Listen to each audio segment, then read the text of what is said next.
Қайырлы күн жақсылар, бүгін мандарин тіске басарын дайындаймыз. Жасалу жолы өте әдемі және көрік беріп тұратын тіске басардың бірі болып табылады. Ең алдымен майда өткіштен сырымызды, жұмыртқамызды өткізіп аламыз. Одан соң суға піскен тауығымызды майдалап, төртпіштілеп турап аламыз.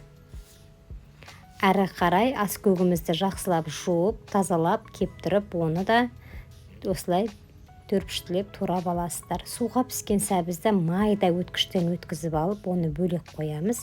Салмасындағы жұмыртқа, сырымызды және аскөгіміз салынғанға татымына қарай тұзын, қара бұрышын салып, қолдың көмегімен мандарин тәріздес форма жасап, дөңгелетіп аламыз.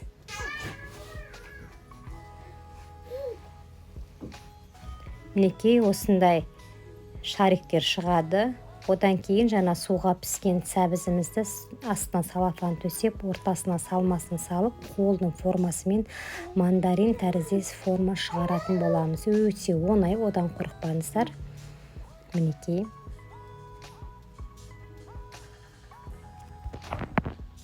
Енді осы формасы шыққаннан кейін сыртындағы салафанын алып тастап, ыдысымызға қойып, оның бетіне мен кинзаны жапырақ ретінде әсемдеп қойдым. Жасап көріңіздер. Өте тойымды тіске басар. Каналыма тіркелуді, лайк басуды ұмытпаңыздар.